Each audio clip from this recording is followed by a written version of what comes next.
Ya ini yang enak. Sekali nanam seumur hidup. Panen terus. Seumur hidup.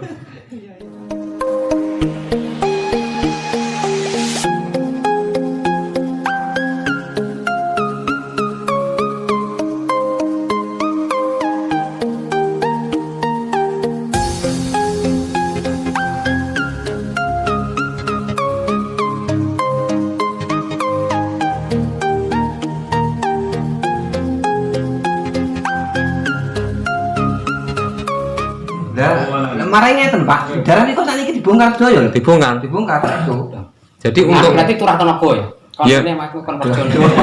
ya dari untuk seneng-seneng sih. Nggih ngoten kemungkinan. Mboten kok terah tenaga urung akeh. Jadi untuk bagusnya itu dibongkar apa tidak untuk tanaman porang yang satu musim lah dari tanaman katak yang masih kecil. Nggih, matur suwun kula jawab kali jagungan santai mawon ya. Nggih. Siap. Dari dua sistem yang berbeda, cara budidaya ini bisa ditentukan dari masing-masing warga atau sahabat semua pakai sistem yang mana. Satu teori tentang penggemburan tanah, digulut, diganjul, digemburkan tanah, baru ditanami katak. Terus yang kedua, begitu umur satu musim semuanya dibongkar, tanah diperbarui, terus bibitnya disimpan, ditanam lagi. Nah ini beda sistem lagi yang ada di daerah kami yang tidak pakai yang ini. Satu, jelas beda berlawanan. Nanti akan ketemu hasilnya, kesimpulan akhir mana yang lebih tepat di sana itu nanti bisa dipikir sendiri, digerambyang, diangan-angan. Ngaten bedanya. Kalau praktek ben enak ya. Kalau contohnya dua sistem, satu musim gambar contoh dari katak yang kecil ini atau yang besar ini mohon ben sing pasaran di umum. Kita tanam satu musim dari katak ini di lahan dengan jarak 30 kali 50, 50 kali 60 monggo sesuai selera. Nah satu musim ini nanti akan bisa mungkin lebih besar dari sana, saya yakin lebih besar akan lebih hasilnya seperti ini. Kalau di sana ini satu musim kan dibongkar, ya dibongkar toh, terus dibawa ke rumah disimpan. Tanahnya diperbarui, digulut, diganco atau ditraktor dan sebagainya. Nah kalau di sini beda lagi. Di sini awal musim tanam jarak ya nggak jauh beda sama tanah nggak ada yang di sini digemburkan. Butuh erosi sukete larane tiga gulutan terus tanah apa aneh itu langsung dicir jarak yang sama. Ganjo dicirah duruki sudah. Satu musim di sana dibongkar, di sini tidak. Nah ini tetap di dalam tanah. Ya ini masih aman di sana nggak dibongkar, nggak dibawa pulang. Nggak mulai terus nggak truk nih kayak luasan lahan.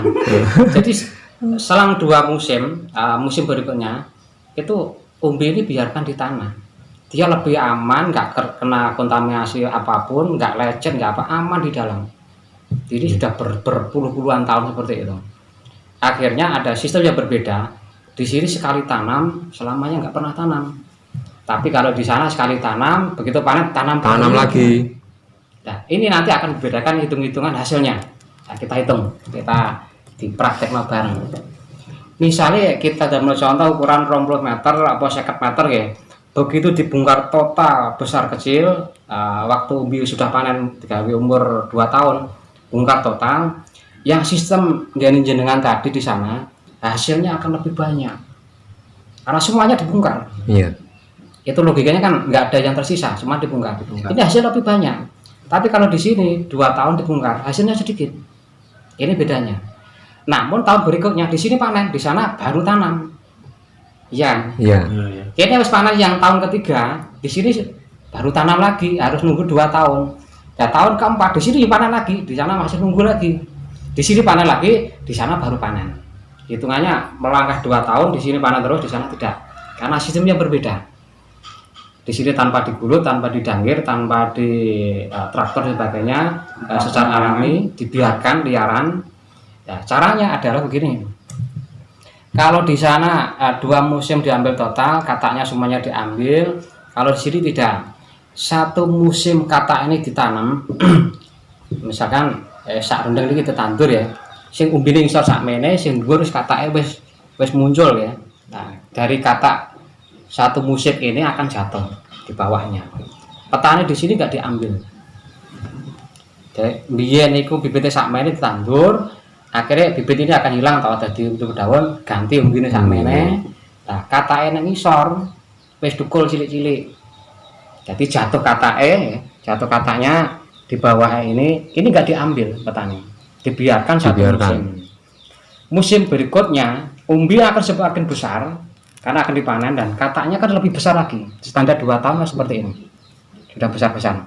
Ini juga dibiarkan.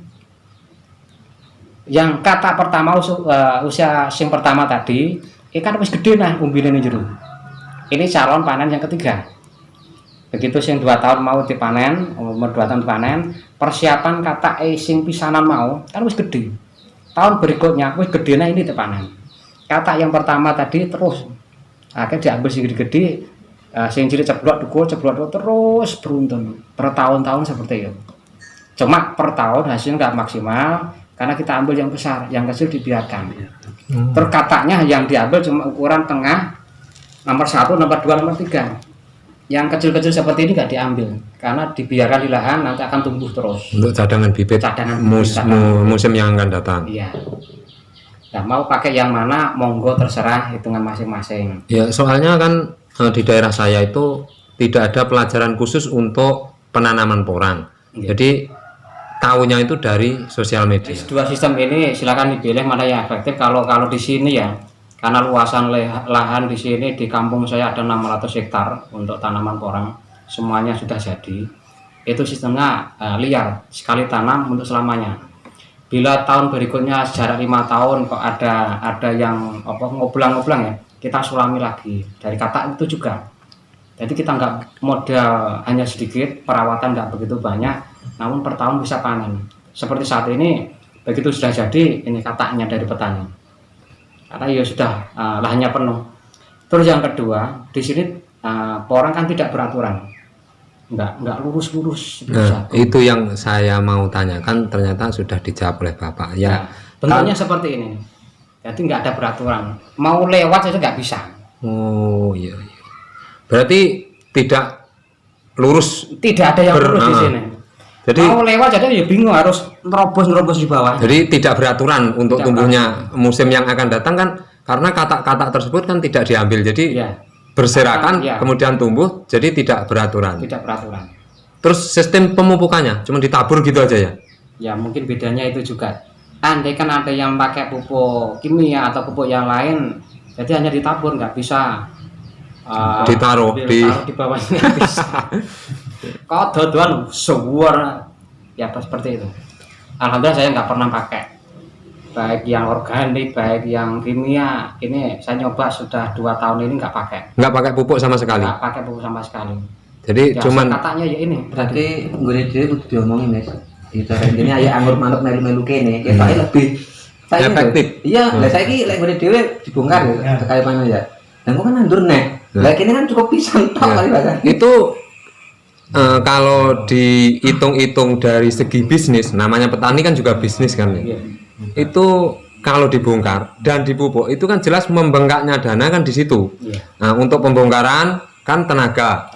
Untuk pemupukan tenaga juga duit. Kan membengkaknya dana di situ. Jadi kalau dihitung-hitung untung dan ruginya kan sebenarnya lebih untung yang tidak dipikir pupuk. Dipikir lek sing cara ini di setahun pas langsung dibongkar kan itu dipikir ya marai api, ternyata tibake basa wis ngerti penjelasan ini itu tidak ada pengaruh, malah justru begini.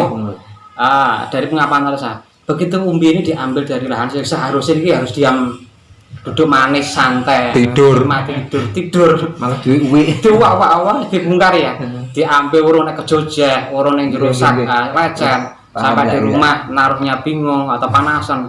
Lah kan aman di dalam tanah. Dia. Soal pengemburan ini biarkan dalam tanah, silakan dipupuk. Tapi jangan dirubah ini. Itu pengaruhnya luar biasa. Mulai dari segi tenaga, biaya, tidak ada bedanya. Malah justru bagus di dalam tanah. Ini banyak pertanyaan betul seperti itu. Banyak yang belum paham. Terus kalau soal kita bicara bisnis mana pakai yang sistem yang bagaimana? Kalau hitung-hitungan saya kemarin dengan teman-teman, Kalau pakai hitungan bisnis dengan hitungan perbankan, yang bagus memang pakai yang ini, yang pakai sistem jenengan. Sekali panen 2 musim bongkar total. Kataknya akan tahu berapa kilo, umbinya akan laku berapa kilo. Itu kalau pakai bisnis memang betul dengan hitungan yang jeli. Tapi kalau permanen kita modal sendiri atau mungkin ingin jangka panjang, ya ini yang enak. Jadi sekali nanam Seumur hidup. Panen terus. Seumur hidup. iya mati kaya mau ya. Sampai kiamat. Nggih, matur suwun Matur suwun. Iya, terima kasih, Mas. penjelasannya.